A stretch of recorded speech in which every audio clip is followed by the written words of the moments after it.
is a presentation of the iRacing Esports Network.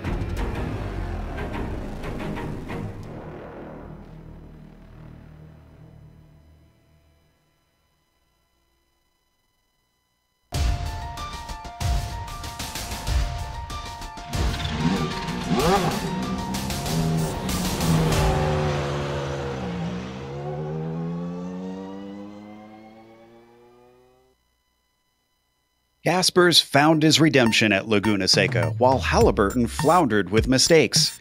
And while we went from a long lap to a shorter lap, today's race takes us to a circuit where laps will be over in a flash. Even the lesser-powered SRF will be racking them up in today's 40-minute race. It'll be a bull ring-like experience for these road course racers. Which of them will be able to deal best with the tight confines? We'll find out soon as we get ready to watch round 3 of the Weekend Warriors, and you'll see it all live here on the Global Sim Racing channel and the iRacing Esports Network. Hi, I'm Joe Peak, and with me in the booth is Stefan Schlacher.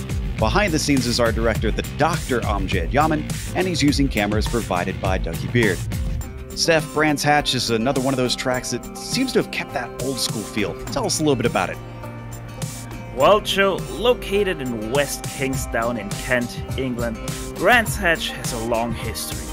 Being a venue for cross-country runners and cyclists in the mid-20s, the track we know opened its gates on the 16th of April in 1950. Back then run clockwise, this 6-turn 1.2-mile short track features just as our last week's track, great elevation changes and blind apexes. As Joe already said, Brands is quite old school because the track is so narrow and has no paved runoffs, so a mistake can cost you dearly. Always destined to put on a show, the Weekend Warriors and Brands Hatch are ready to roll. But first, let us show you how narrow and punishing this track is as we take you on a lap around Brands Hatch Indy track with our GSRC lap guide.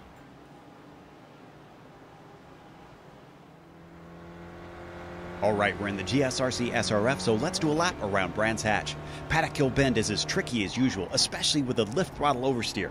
But the real danger lies in the compression at the bottom of the hill where the car can bottom out and spin instantly. From there, we come to one of the few good overtaking spots at Druids. But try not to turn in too early because this car loves to understeer when on the power. Back down the hill, it's only a short straight before Graham Hill Bend.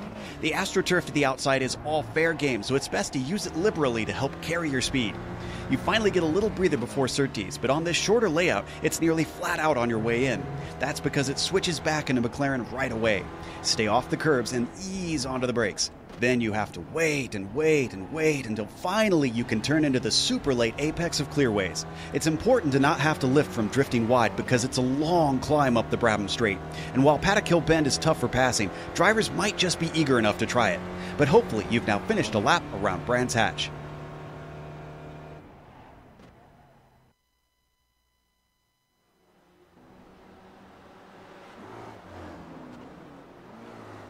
There's a lap up and down the hills of the short Indy version of the circuit here at Brands Hatch. And if you watched that and thought that, well, I could do that in those cars, you actually can. And you can do it through Southeast Spec Racer. Southeast Spec Racer is a full-service Spec Racer Ford prep shop located in Daytona Beach, Florida. Offering a fleet of race-ready SRFs and the driver coaching to go with it, SSR is your one-stop shop for all things spec. They also offer transportation and storage, parts, and advice. You can find them at southeastspecracer.com. Definitely give them a look if you do have the itch to try and race one of these cars for real. Now let's take a look at the championship real quick. We have 2 specs. This is sort of the pro and amateur championships. Let's start with spec 1, of course. Up at the top, David Gaspers returns to the top spot after Kane Halliburton could only do no better than 6th. That drops him only 1 position. Daniel Sadro back there in 3rd is being followed relatively closely by Jerry McAreevy, who makes a big jump up to 4th. And then Jason Perry finds himself falling down to 5th in that. Let's go to the Spec 2 championship, Steph.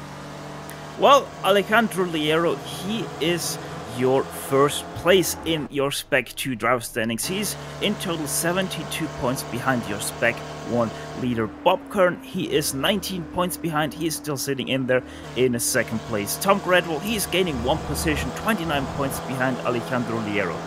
Adam Bradshaw, the big mover on this sheet, +6 positions. They're in 4th, 39 points behind, but there's just 1 point between him and Ed Doherty, who also gained 4 positions, sitting 40 points behind Alejandro Liero in 5th.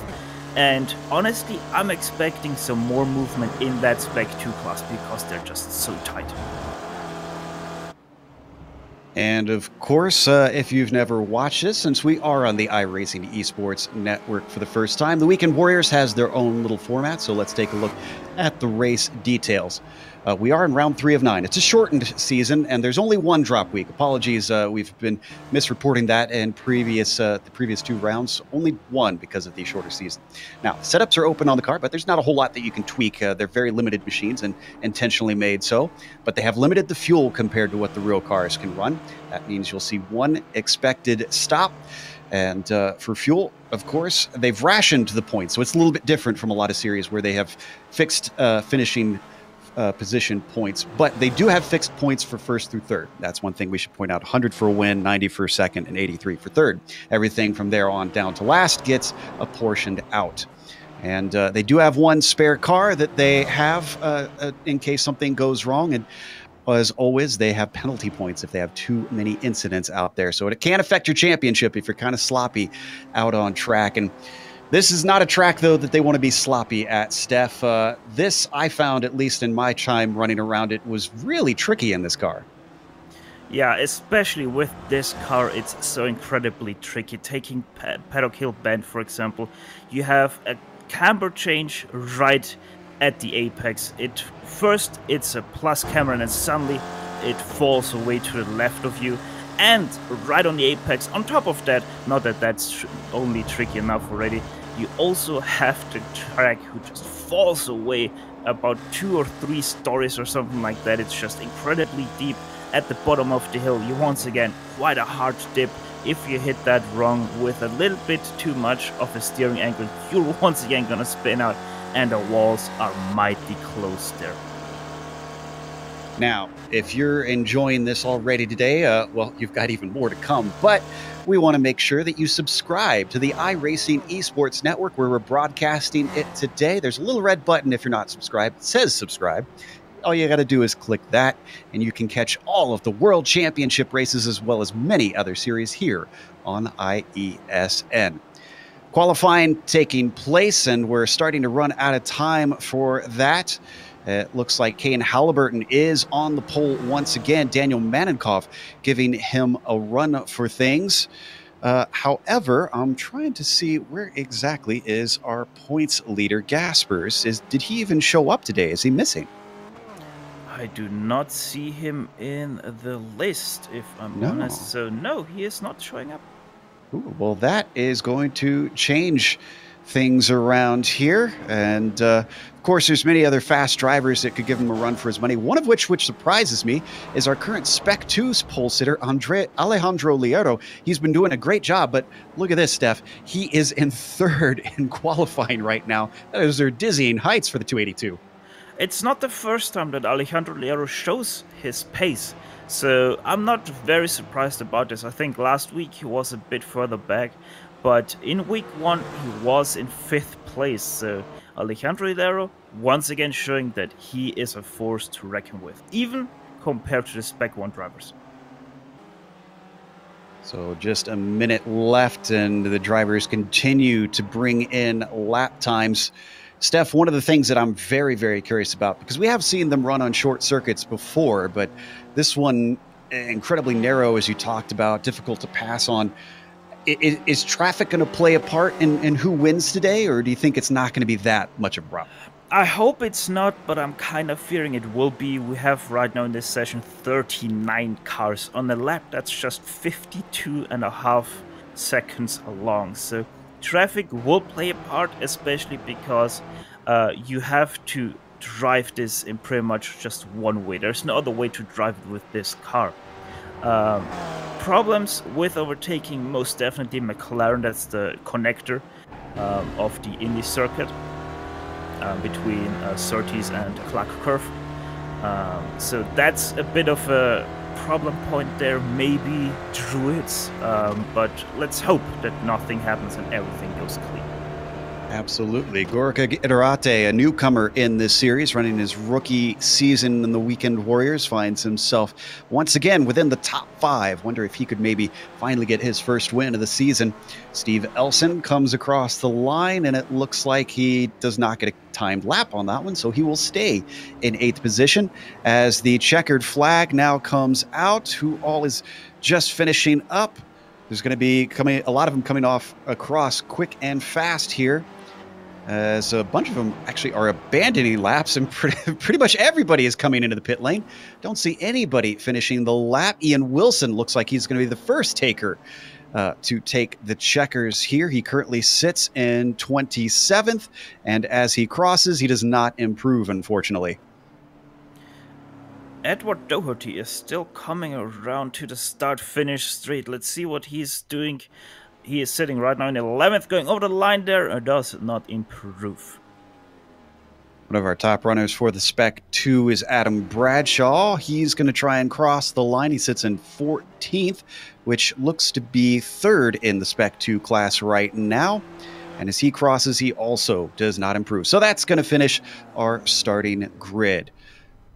On the pole today, it is going to be Kane Halliburton looking to come back and maybe lessen the mistakes that he saw at Laguna Seca. Daniel Manenkoff will be on the front row with him. Let's see what he can do. Alejandro Liero will be 3rd. This is an incredible improvement for Alejandro. James Tabor will start P4. Gorka Idarate, as I mentioned, starts in 5th with Henrik Lindhoff starting P6. Then in 7th, it's Jason Perry. Steven Elson will start 8th, and Miroslav Juracek will be 9th. Antonio Reese rounds out our top 10.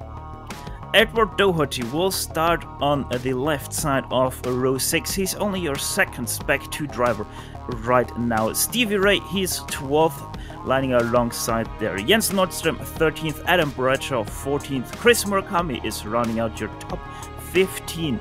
In row 7, we're gonna have Paul Godden and Rick Hansen. Michael Shaw will be 18th. Tom Grettel, 19th. And rounding out your top 20 is Fred Design. Daniel Sadro will be 21st with C. Love starting in 22nd. Then it's Bob Kern starting 23rd. Jeff Cantor starts in the 24th spot. That's a pretty good qualifying for him, honestly. Miro Hraski, 25th.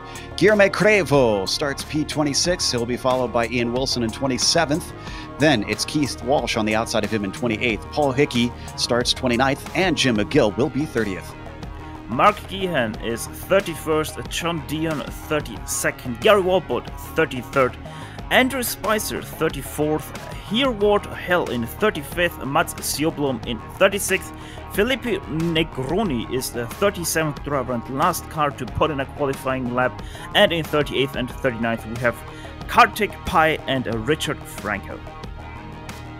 Only 2 drivers not to get a lap time in around here. I'm kind of surprised because 20 minutes and less than a minute, you've got lots of times to try and iterate and get one on the board. But the pace car has now taken off. We'll get a rolling start here in round 3, just as we do every week. One thing as I was taking a few laps around this course myself that I noticed here, Steph, is the bottom of Paddock Hill Bend, that compression there. There was a number of times I spun from the car bottoming out, but granted, I was running the baseline set.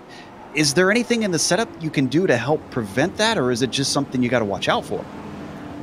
It's a bit of a combination. Not only is the compression there, but also the curb is a bit higher than usual there, so you're most likely just running onto the curb rather than the track itself. The one thing you can do is just raise up that rear ride height to get a bit of a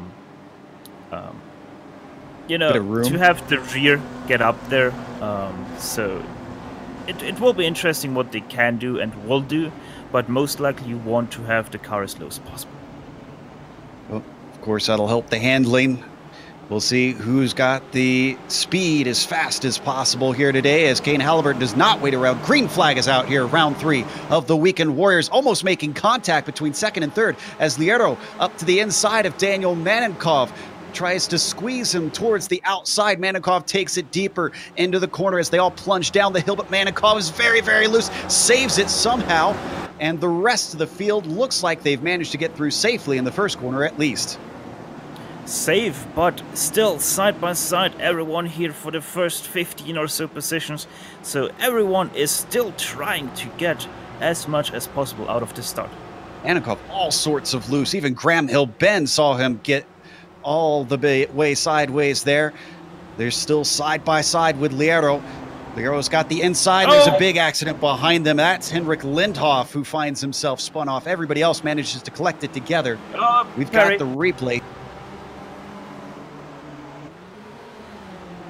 Lindhoff gets a shot there a little bit into the rear by James Tibor through McLaren and then also through Clark Curve. Jason Perry gets turned around.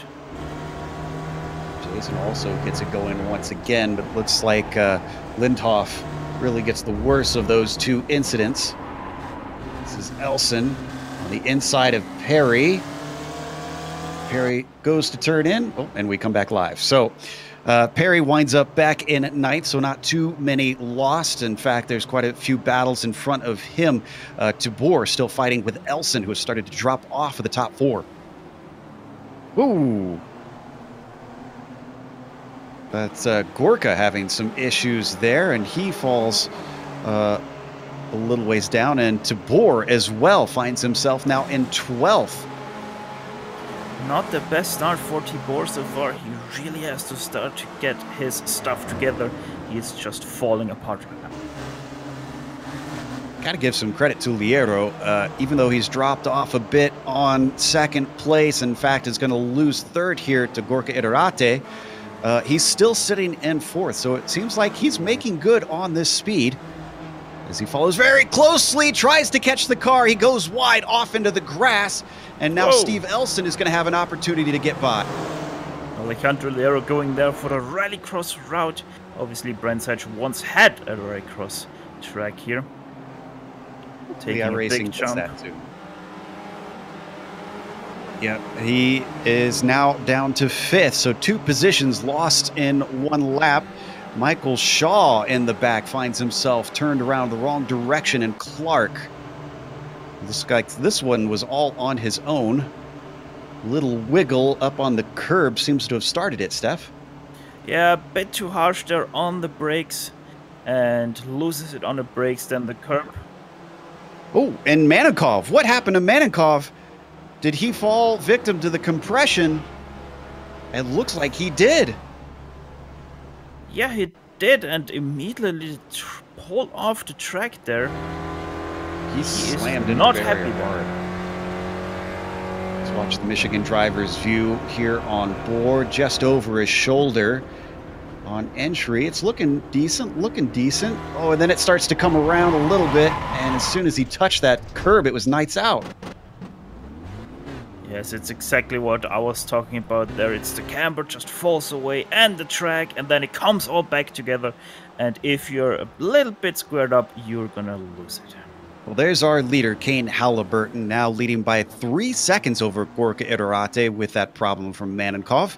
But we've seen this from Kane before. He's had the speed, but it's been himself that's been his own worst enemy, if anything.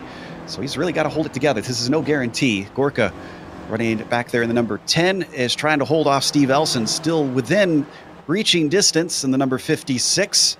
And Liero has found himself back up in fourth after the problems for Manenkov. Yes, as you said, Kane Halliburton, his worst enemy is himself, and strangely enough, he makes the most incidents when being alone. So we really have to watch out with Kane, because he is incident prone when he draws alone. Now here's what's interesting. Looking at the Spec 2 Championship, Edward Doherty is up to 5th. So Edward also doing very good. He is 2nd place in Spec 2. And then you have to go all the way down to 12th before you get to Adam Bradshaw, who's currently holding the last podium spot in that amateur championship. But a lot of points are going to be gained by these two if they can hold it together up there. Yes, Edward Doherty alongside 2 other drivers right now. Your biggest mover in the field from 11th to 5th in just 6 laps. That's really, really great stuff there so far from Edward. So we watch Chris Murakami behind him, trying to challenge, locked up his brakes a little bit coming through clearways.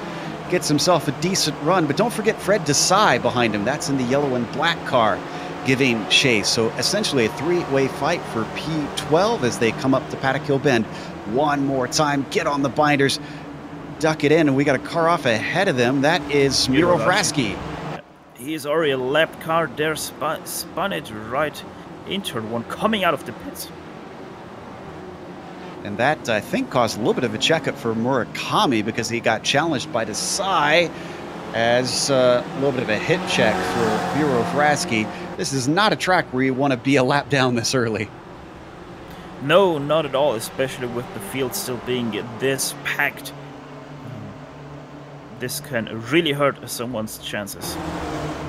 He's trying to give way as best he can to all these drivers, but oh, and we got another car off there. That was Hereward Hill. He gets it going once again. I'm not sure what happened to him, but he's also quite a ways down the order and already a lap down. So back up to the front, the battle for third. Actually, the battle for second here, because Gorka Iturrate being challenged by Steve Elson. Down towards Graham Hill Bend. This is something of a train going from second all the way back to sixth, where Jason Perry brings up the caboose. Yes, it's right now the Iturrate train here. Not the famous trolley train, but still as fast there and as holding up there, as four cars are trying to get around Gorka, but he is just too good out of every single turn so far. Back up the Brabham Straight one more time. Elson's looking pretty close. If he's gutsy, he could send one in. He's taking a look. He's taking it all the way to the inside, but he's not deep enough on the brakes. That certainly didn't seem like it was going to work. No, it sure didn't seem like, but he tried. He looks like he's trying to get in the head of Gorka here. That's his second try in two corners up to Druids from a long ways back. We've seen a few drivers spinning out here today. We haven't looked at the weather yet, though. An 102 degrees on a track here, Steph. What does that do out here? Is that not desirable? It is not desirable at all because the track will be quite slippery.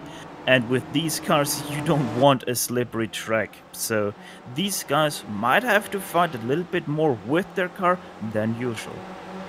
Elson goes from attack to defense. Here comes Alejandro Liero looking to get back onto the podium. I believe this might be the first time ever Alejandro would get on the podium here in this series. As he doesn't make the pass into Paddock Hill Bend, he squares him up once more and is too far behind. Elson trying once again on Gorka. I feel like at some point that's going to bite him badly. Yeah, these guys are starting to fight a bit too hard for my liking, especially letting Kane Halliburton run away, who is now coming up to the first real traffic of this race. So as they come around to that final corner once again, wow, Doherty got almost a shove from behind from Perry there. We got something of a battle happening just behind them in 7th, 8th, and 9th. Stevie Ray's trying to chase Juracek, but honestly, I'd say if anything, Ray needs to worry about the car behind him, Antonio Rees, as well as Jens Nordstrom. Yes, everything is still... Oh, someone spun! Oh, it's Steve Elson! Is this another one falling victim to that curb? Oh, it started before that. It was the other curb. Yes, it was the other curb. He just took too much inside curb, spun it around, and sadly also hit the wall there, as you can see. There he goes onto the curb and just loses it. Oof. That's a hard shunt to the back of the car. So hopefully he didn't damage the engine too much. Gets it going back in 15th. That is a long ways down from the podium. I'm sure Steve's going to be disappointed with that. Well, if his engine is damaged, he was parked there at the BMW power sign, so there you go. Fred Desai now trying to challenge Murakami. We've watched these two before. Gives him a slight bump draft, ducks to the inside. He's got the speed. Let's see if he can make the pass down to Paddock Hill Bend. He's not brave enough as the track drops away between them. Don't forget, that's Henrik Lindhoff. Yep, he's got speed up the inside. Going to try and make the attack on Desai, and I think he's got it if he can get the power down coming out of Druids. beautiful textbook move from Henrik. Yes, perfect execute there. The threat is out with the little mistake there on Chris Murakami, and Hendrik right there to take advantage of it. Maybe even try to take there something away from Murakami, and yes he does. Murakami just giving it to him. Oh, that was very close. Yeah, Murakami looked a little bit out of sorts there. We had a car off track. I think that's Doherty. Oh no, our second place in the Spec 2 falls backwards, and now he's going to lose it to Bradshaw as we watch the replay. Let's see what happened there. Oh, very unfortunate. He actually got a shove there from Jason Perry from behind. Oh, and now Gorka's had problems. We're going to get a replay of this one. Oh, he got some help. This was Liero into Patakill Bend. A lot of help. Very interesting that either Gorka did brake too late or just Alejandro just forgot about the turn. And watch from Liero's point of view. The Scandinavian was pretty close. I guess he didn't expect that he would have an opportunity pass. Yeah, he was right up underneath him. So the good news for Gorka is that he didn't hit anything other than that shove from behind, as I think we have our first taker for scheduled stop. Stevie Ray is now in there, and Steve Elson, who I expect probably going to take a spare car. Yeah, Steve Elson, he's going to take that spare car. Probably too much damage there for his own good, so deciding I'm going to take it safe and go into pit lane. Stevie Ray, he's already off the pit limiter again. No, he's not. They don't have him. Boy, wouldn't it be nice if they did. Ray back out on track. Let's go to 5th place, though. Antonio Reese has been inheriting positions bit by bit with all of this action. But he's got to worry about Jens Nordstrom behind him, as well as the action between the two drivers, James DeBoer and Adam Bradshaw, now challenging. And we're starting to really see a little bit of traffic now coming up to these guys. So it's just Branch Hatch Indy. It's so small of a track, so short, that with a grid like this, you just have that traffic starting. As there's a spin in turn 1! That was Richard Franco, one of the lapped cars, and I think he was hit by Liero. That was our second place driver. He tried so hard to avoid him. Hit. Very hard hit there from Alejandro. He had very little time to react as well. Well, this promotes Jason Perry now up in the second place. Later just spun. Oh. Shoulder check by Miro Rashi, spinning him around. We're coming back live here for a second. And you can see he's now down in 15th. I think we have the replay on this second incident. Yep. Just saw the tail end of it there. Yeah, as you can see, they're right through Graham Hill Bend, and that's quite some damage to Alejandro's car. So he's probably going to pit in for some repairs there. No, he is back. Yeah, from bad to worse. Wow, that was a hard hit to the side. He really should come in for repairs, I feel like. He stays out. Our highest pitter right now is still Stevie Ray. He's down to 23rd. But with Alejandro having those problems, as he has another little off out of Druids, that promotes Adam Bradshaw not just up to the lead in Spec 2. He is now all the way up to 6th position. Yeah, incredible driving by Adam Bradshaw. Just ahead of him, that was a big peek to the inside on Jens Nordstrom by James DeBoer. Didn't quite come off, though. They fly up the front stretch one more time, climbing to that first corner. And they're all going to stay in line for now. We're seeing a number of drivers out of position due to mistakes, but the only one that we probably expected but haven't seen yet is action happening. Doherty gets spun around and Lindhoff hits him. Gorka Iturrate was involved in that. He gets it going once again. That car backwards that you see is Doherty himself, who was in second in the Spec 2 championship before that happened. Yes, quite a bit ambitious there from Gorka, leaving Edward no chance to react on that. It has been a rough race today. I described it as being like a bull ring for road racers, and, well, it's really coming true. This is looking more like super late models out here. Sure does right now, but hey, these cars, they're tough. They can take some beating if they need to. There's Halliburton, who's got a little damage of his own on the left side of the car. Not sure when and how he did that. Let's take a little bit look back at the battle for third, though. Juracek has now been promoted on the podium. Jens Nordstrom giving him a challenge. They've also got the likes of De Boer and Bradshaw breathing down their necks.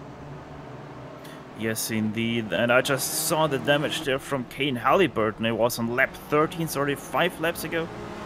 Ooh. And he got hit by a lapped car in the rear. Oh my goodness, is this the same car in the same spot? It is! Liero and Hraski. Oof. Those two probably not going to be having a friendly chat afterwards.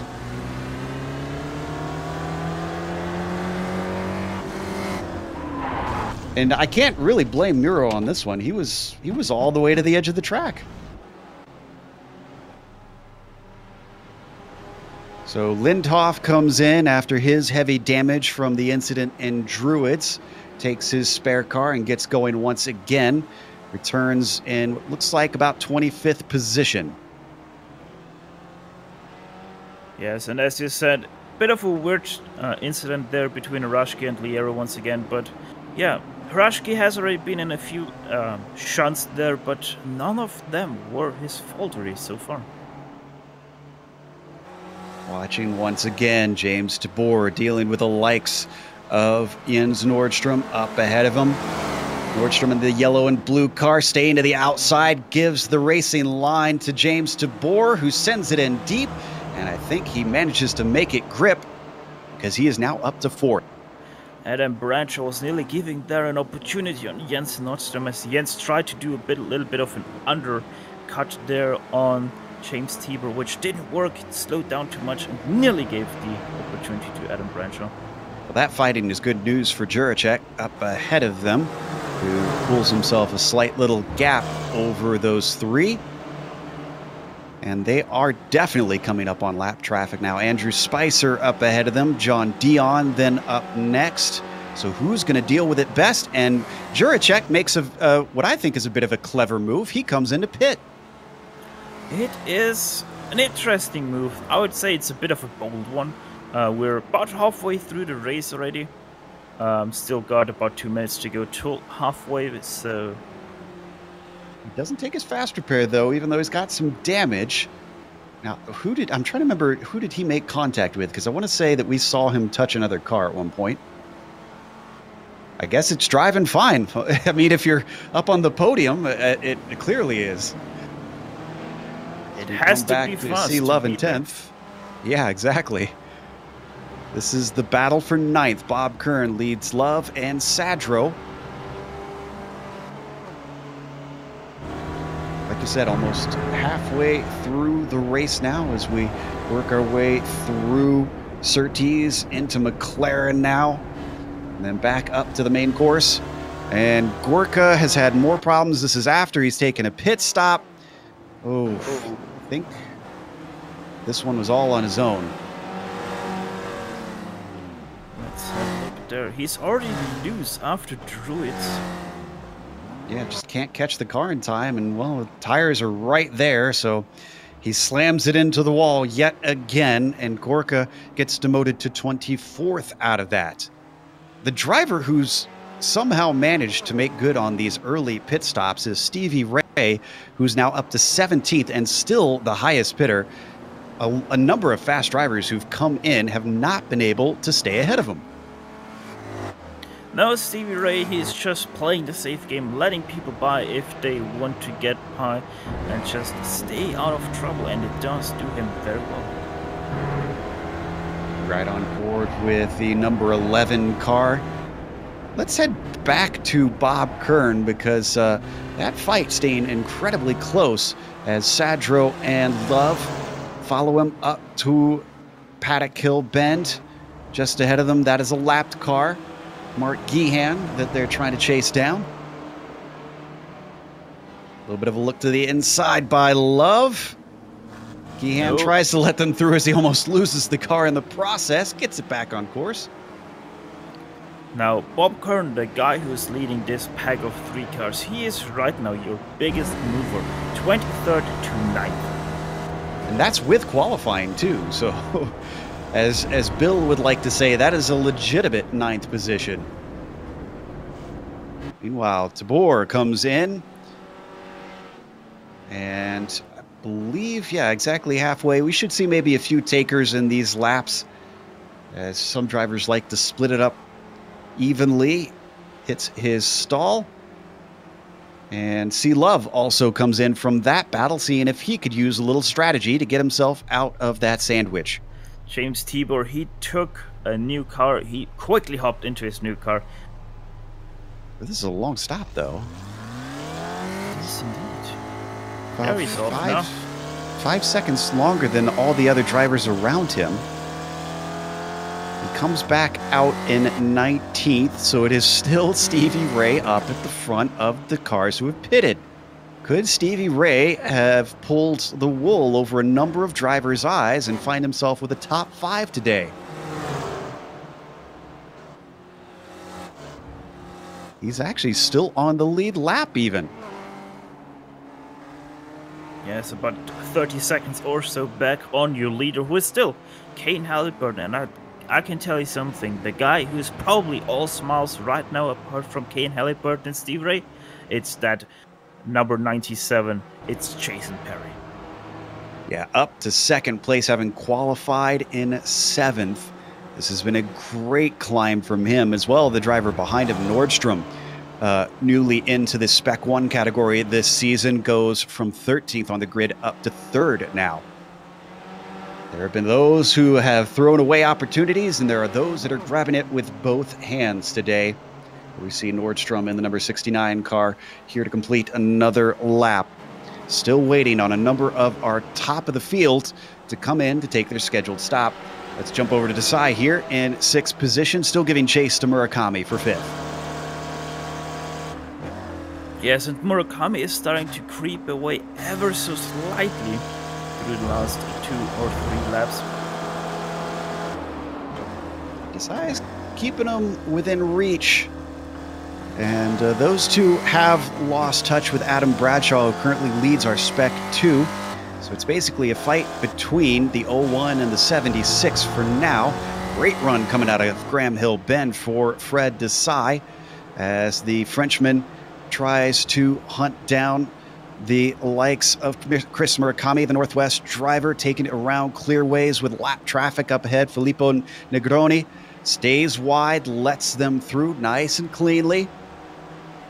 And whatever Desai may have lost recently, he has gained back in this lap alone, it looks like, with a great run up to Paddock Hill Bend. Was he going to take a peek? No. He's going to sit and wait patiently, Steph.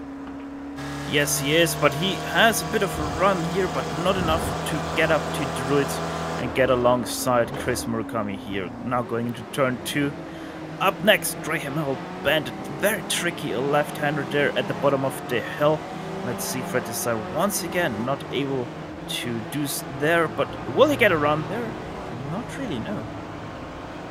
Still stayed right in the tire tracks of that red and white machine. They weave their way through the S's of Surtees and McLaren. Ooh, he's very, very close now. If he gets a good run, this could be his best opportunity yet. He gets in the slipstream, tries to use it to his advantage, climbing up the hill now. He's less than a car length back. This time, will he look? No, once again, he decides to sit and wait. Yeah, I think his best opportunity is turn 1, because he always gets a good run out of Clark Curve. Out of the other turns, he doesn't really get too much of a run. But Chris Murakami is always making that slight mistake through Clark Curve. If he can manage to not do any mistakes through there anymore, he just might run away from Fred Desai. Now, despite all the problems that we've seen out on track, we still have 32 cars still running out there at the moment, and at least 19 of them are on the lead lap.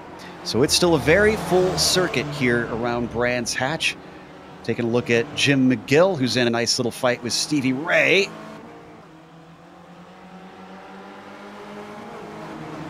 up and around the outside. Jim McGill and the yellow machine, Stevie Ray, and the black and red down to the inside.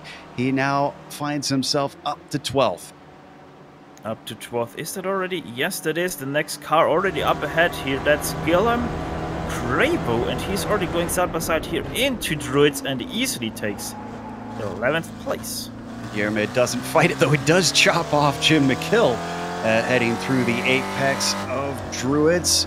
So move Guillermo down to 12th, Stevie up to 11th. About 32 seconds behind Halliburton now, so he's lost a little bit of time since we last looked at that gap to the leader. I don't think a win is on for the number 11 at this point, but I am starting to wonder if maybe even a podium is possible for Stevie. Well, if he continues like this, Jason Perry is about losing the same amount of time every single lap as Stevie Ray, so we might see something happening there. It's just 22 seconds up to Jens Nordström, and he's already 3rd place. That's Perry we see on screen right now in the 97. The car behind him is not for position. That's ironically Gorka Iturrate all the way down in 21st. So normally you would think that would be a battle for a spot.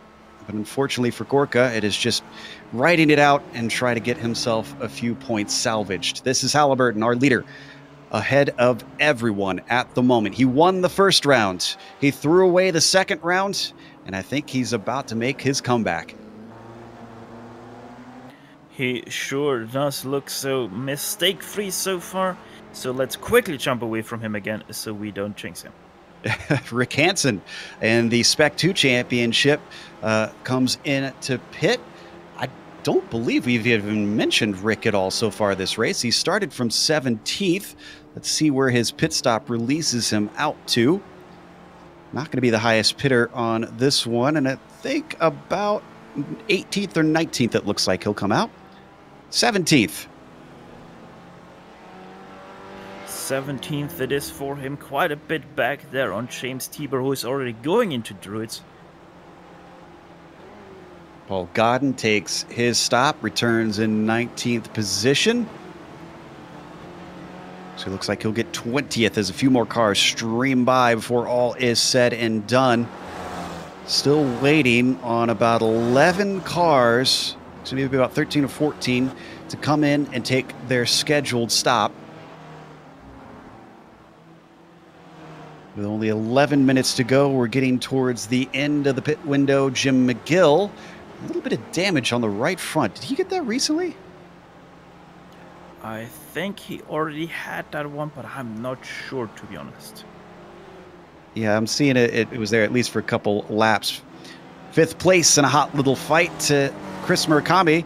Just got overtaken by Fred Desai, and it's not over. Oh, yeah, it is over. That is Solblom. He's a lap down. So let's take a look at the replay then and see how this one happened. It was many laps in the making. Very interesting. It was... Stewards might have something to say about that one. I have to say, for me, it's a netcode there between Fred Desai and Chris Murakami. Murakami, he's come in. I wonder if he was low on fuel, and that's what caused the unexpected checkup there. So maybe nobody really to blame, just, well, I guess you could blame Chris for not getting fuel when he needed it. Fred Desai follows him in. And yes, I can confirm Chris Murakami was out of fuel. Oh, interesting. So drivers pushing a little bit far, even though it is a short lap here. Chris comes back out all the way down in 16th because of that strategic error. Jason Perry, now our highest pitter, ahead of Stevie Ray, and he's got a good gap of about 2 seconds. Perry returns in 4th. Still waiting on the likes of... Stevie Ray just had an incident with a lap car in front of him. John Dion there. Let's see, did Dion get loose here? Yeah, he did. You're going to see Stevie Ray's view here from on the nose. The car suddenly veers in front of him. Oof. I really hope that didn't hurt the suspension of the car, because what a great run this has been for the number 11 car. Yeah, an incredible run for Stevie Ray so far. And if he can keep up this pace that he showed us all race long, then he is right there for P3, a potential podium. Now, speaking of comebacks, the number 56 of Steve Elson, remember he had a hard hit into the wall, had to take a spare car. He's up to 6th, and that is before the likes of Kern, Sadro, and Halliburton have pitted. Now, Sadro and Kern he might pass, but Halliburton not likely. So this should at least promote him potentially up to 4th, I want to say. Takes another lapped car. Oh no, that's for position. That's Stevie Ray that he just overtook. So now definitely up to 4th for Steve Elson. And Halliburton pits. It does seem like Stevie Ray feels a little bit of damage on his car. Oh, what a shame that is. Let's see, did his laps slow down at all? Last one was a 53.4, which is about what he was doing. So I think he's holding on to it. All right, Bob Kern has pitted. He slots back out in 19th. And Sadro is in as well. Halliburton is back out in the lead. Perry takes 2nd. And Elson up to a podium. Kane Halliburton, quick update on the pit exit. He got cut off by the lapped car of James Tibor. He nearly ran into the wall there through the narrow exit of the pit lane here. 8 minutes left to go, and John Dion and Filippo Negroni are the only two who have yet to pit. They're very far down the order, so not really major players out there today. What about our Spec 2 championship? We've seen all kinds of crazy stuff over there. Well, Adam Bradshaw now leads. The number 205 currently running in 8th position. He's got a number of cars between himself and 2nd, which is Rick Hansen, actually having to fight for that one because Alejandro Liero is looking to come back from his problems. He sits 3rd in that race.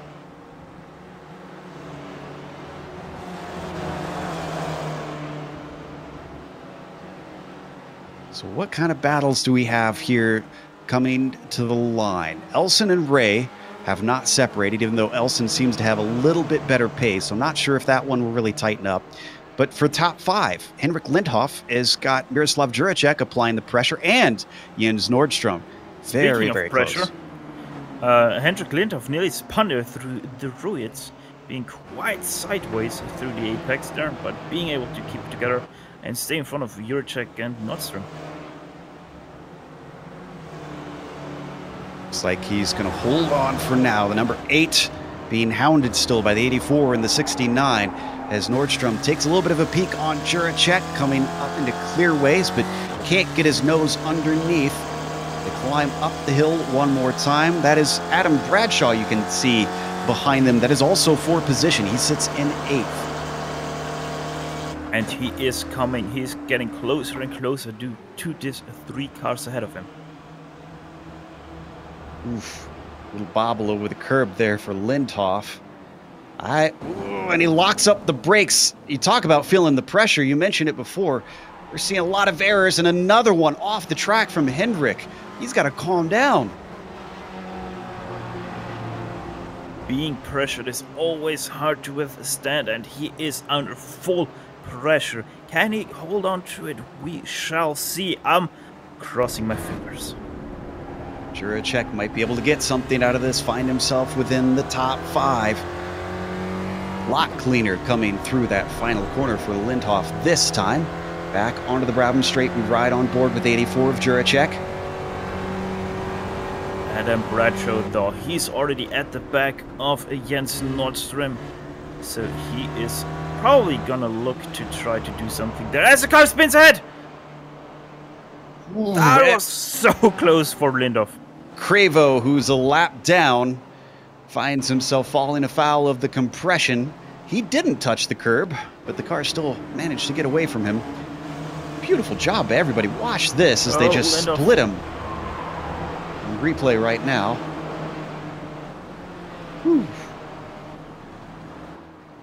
Out of Graham Hill Bend, Lindhoff with a big wobble, but Juracek not able to do anything with that opportunity. So Lindhoff still 5th and Juracek 6th. Ooh, Nordstrom's got a great run up the Brabham straight, though. Juracek going to go slightly defensive on the straightaway. Comes back to the racing line. Nordstrom decides to hold off, but he's only got about 4 or 5 laps to try and make a move here. Same thing with Bradshaw behind them. Ooh, and second place getting close now. Stevie Ray has been riding the coattails of Elson up to the back of Jason Perry. Can Perry as well withstand this and hold on to this second place? So far, Spider-Man's been doing pretty well, but it's going to have a lot to ask for because we know Steve Elson is no slouch. Jason Perry seems to have made a big mistake there in lap 38 because he lost that lap 2.5 seconds on Steven Elson behind him. So as they follow him down the hill one more time, Elson swinging a little bit wider than Perry, trying to carry that speed, but it doesn't work this time. They break for Druids, swing it around the 180-degree bend, plunge it back down the hill, and continue to give chase. If they start fighting, they're not too far ahead of Lindhoff back in 5th and that other train that we were watching before. We could see a perfect storm start to brew here for second place. Yes, that would be very interesting. 7 cars fighting it out for that P2. But as of right now, we have a train of 3 cars fighting for P2 and 4 for P5. Perry leads them up and across the line. 3 minutes left to go now. Stevie Ray, he's starting to drop off ever so slightly right now off the 2. Ooh, that'll be disappointing. That gets to him. Yeah, that'll be disappointing if he loses out on this. Even still, a 4th place, no mean feat, having qualified in 12th. Oh man, Elson is all over the back of Perry now as they come out of Graham Hill Bend. I get a feeling that Steven is just setting him up. Up and through clearways now. All he has to do is get a good run off the corner. He's going to have the slipstream to help him. It's not that long of a straight, but it should be something. Only 3/10 back. I don't think it was a good enough mash on the power out of that final right-hander. 2 minutes remain on the clock. That means 3, maybe 4 more laps, depending on where Kane Halliburton crosses the line. But yeah, no more. Not a lot of chances left there for Steve Elson to take away that second place from Jason Perry. Follows him down the hill through our special tree-averse helicopter. And more lap traffic, trying to stay out of the way.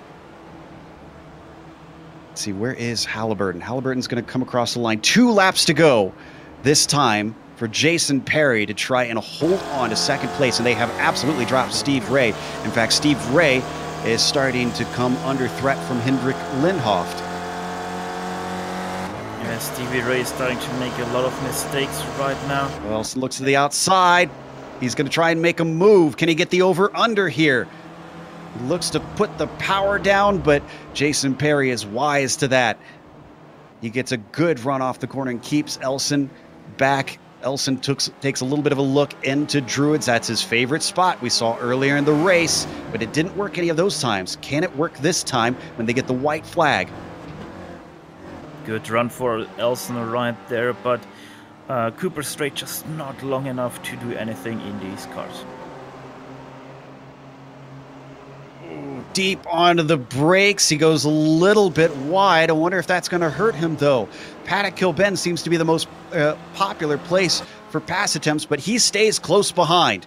He stays right underneath him, and Perry knows it. He hugs the inside, makes him go the long way around. Steve Elson now trying to break for Paddock Hill Bend. They're side by side through the corner, but once again, he is denied by Spider-Man.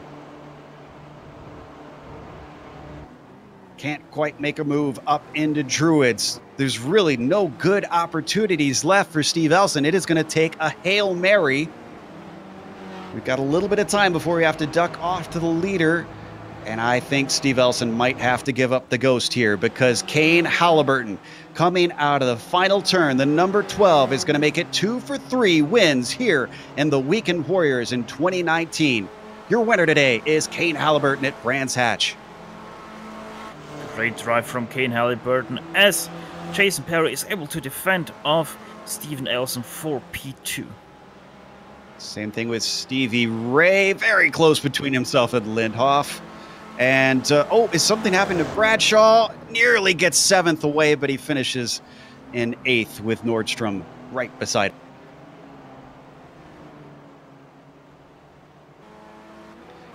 Back in 17th, Bob Kern has the likes of Tabor and Godin close behind, but again, unless we get another drag race to the finish, I think this is how they are going to wind up.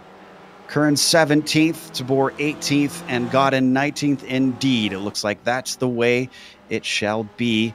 And the last of our lead lap cars. So with that, we're going to take a quick break here on the Global Sim Racing channel and the iRacing Esports Network. We'll come back with the unofficial results as well as driver interviews. Stick around though, because on screen, we're going to see all the upcoming races on GSRC.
Welcome back to Brands Hatch. The Indy Circuit played host to round 3 here for the Weekend Warriors.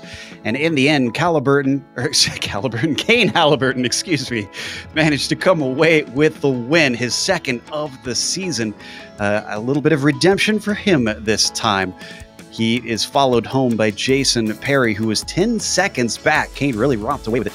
But Jason had to hold off the likes of Steve Elson, who charged back from an early error and was just a few tenths back at the line to take third. Stevie Ray almost found himself on the podium. A little bit of damage with the car makes it a question mark on whether or not he could have in the end. But a fourth place is still admirable. Henrik Lindhoff chased him to the line. He finished fifth, with Miroslav Juracek coming home in sixth place. Jens Nordstrom continues to improve race by race. He gets seventh today. Adam Bradshaw, our winner in the Spec 2 class, he finishes eighth. Antonio Rees finishes ninth. And how about this for a climb? Daniel Sadro, qualifying 21st, finishes in 10th. Well, another climb, but the wrong climb. Alejandro Lero, he's starting in third, finishes in 11th. Fred Desai, by the way, he's also your second place Spec 2 driver. Fred Desai, he's finishing 12th. Rick Hansen, 13th. Chris Murakami from 15th into 14th, so he only had one place gain. They're very quiet race for him.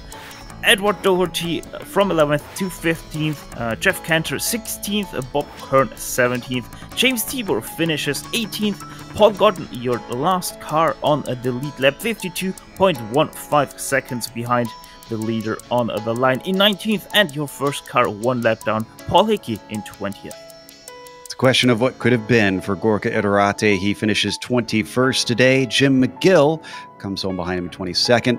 Guillermo Crevo returns and gets himself 23rd, with Michael Shaw finishing 24th. Then it's Tom Gradwell in P25. Ian Wilson finishes in 26th, and John Dion finishes 27th. Mark Gehan takes 28th today. P29 goes to Matt Solblum, and Filippo Negroni finishes 30th.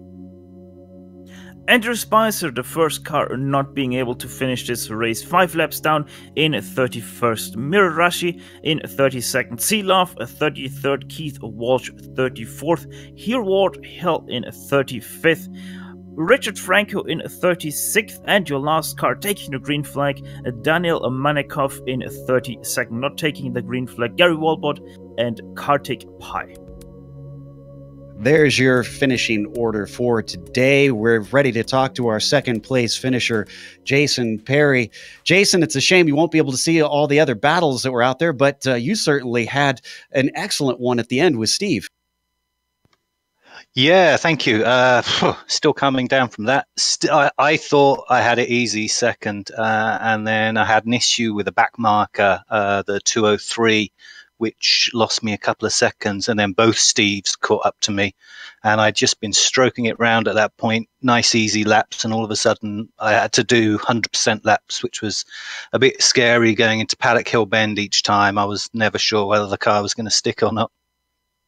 I kind of understand that, having done a few laps around here myself. Now, how is the traffic for you? Because we were worried about that going in, that it would be a little complicated. The traffic was a big issue. I was fortunate in that I managed to avoid most of the issues, but I saw some stuff going on behind me just after I'd passed people taking competitors just behind me out. So yeah, it was an issue. I think there were some people who weren't fully prepared. And the other issue we had was the track was a lot hotter than we've had for the rest of the week. So it was a lot more slippery. Yeah, we noticed that 102 degrees at one point out there on track. Obviously, another podium for you. Is there anybody out there that you'd like to thank that actually watches the broadcast? I'd like to thank everybody who watches the broadcast. I do drop in on occasion and watch the broadcast. You guys do a great job. So yeah, when I do sit down and watch it, I really enjoy it. So thanks for that. Big question I've got is, did my paint scheme show? I'm afraid not. We had some legal issues with the Spider-Man logo that we weren't allowed to show it today. So we'll get it sorted out later, though, hopefully.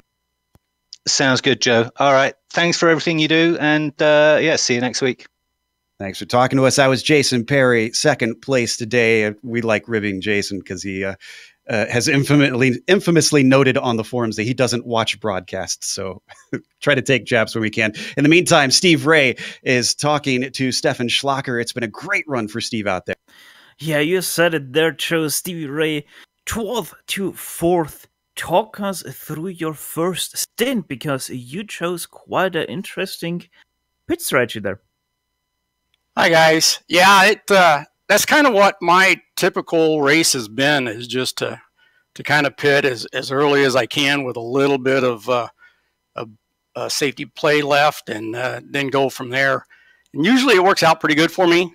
This time I was a little concerned about it, but I came out with some good, clean track for the most part, and just kept it clean and kept watching them pull into the pits and going by. So it played out to what I was hoping it would.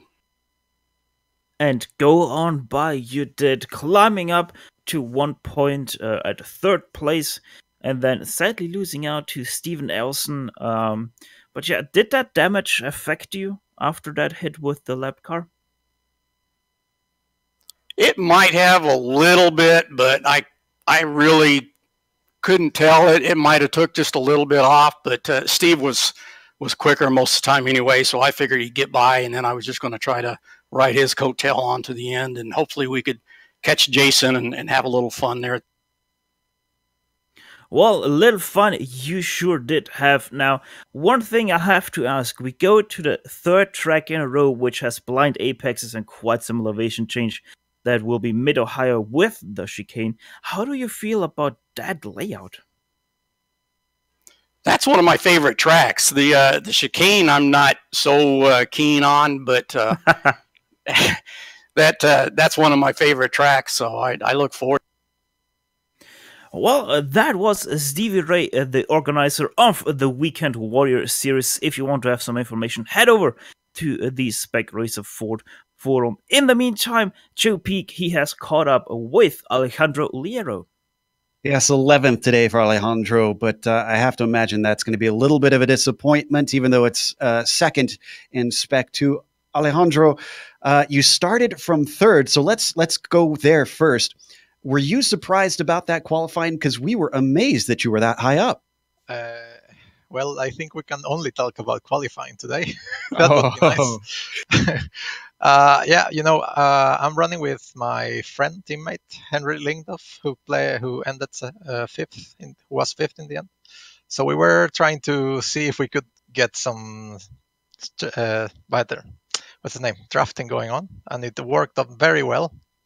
I managed to get third, and he managed to get sixth, I think, in the quali. So that I cheated a little bit. That's why. All's fair in love and war, I suppose. So then the race came, and you actually didn't drop off. You were holding pace with some of those leaders for a while, so I think you need to give yourself a little bit of credit there. But tell us about some of the incidents that you had out there and your thoughts on them.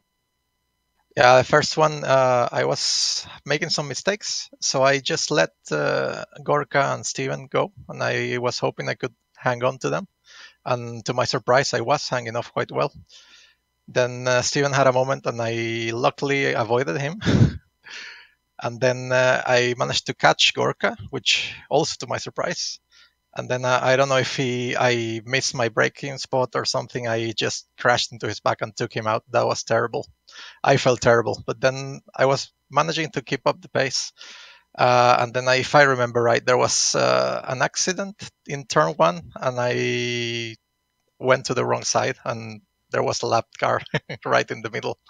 So then I damaged my car, and the suspension was a bit damaged. That's yeah. Then I think it's turn 3. Somebody turned in really, really sharp into me, and then the car was done. I managed to do some laps because I knew if I pitted, then I would have to pit again for fuel. But yeah, I did some laps, and then luckily I came out right behind Kane Halliburton. I came right behind the leader, and I was just riding him all the way, and I managed to make up some spots in that. In the end, quite good, given the circumstances. Yeah, I mean, you went through an adventure out there. Considering it worked so well in qualifying here, do you expect you and your teammate will be trying to do the same at Mid-Ohio next week? Probably, we'll see. I think it's easier to draft in Mid-Ohio, so I think everybody will be doing it, even if they're not teammates. All right. Well, look forward to seeing you in a week's time. Again, commiserations on not doing better, but congratulations on a podium in Spec 2. Thank you, guys. Good night. That was Alejandro Liero. He finished 11th overall today. That's going to close things up for us. We want to give another thank you to Stevie Ray for putting this together, as well to all the Spec Racer drivers for participating today. And of course, thank you to our sponsor, Southeast Spec Racer. Again, you can find them at southeastspecracer.com. They are in Daytona, Florida. And a big thank you goes to iRacing for bringing us onto the iRacing Esports Network. Can't encourage you enough to go subscribe because of all the great racing action that you can find on there. Just click the subscribe button and you can get everything in your feed. Thanks to the companies that provide the software and hardware for our broadcast listed here on your screen. Additional thanks go to Eric Ekholm and June Lalonde, who provide our wonderful music. See the screen for how to get hold of more of their great work. Thanks to the team today, Steph, Amjad, and Dougie. If you'd like to find out more about GSRC, including upcoming races, you can find it at globalsimracingchannel.com. You can also check us out on social media. We're on Twitter at GSR Channel, Facebook at Global Sim Racing Channel, and Instagram at GSRC_Graham. The next race, as we mentioned, heading over the pond to Ohio, one of my favorite tracks as well. And it's going to be the chicane version, so it's going to be slightly different from what people are used to in modern day. That'll be Sunday, January 27th at 2:45 p.m. Eastern. We also have upcoming races for other series listed on the screen, so check those out and mark them down on your calendar. But until next time, race clean, race hard, and we'll see you on the track.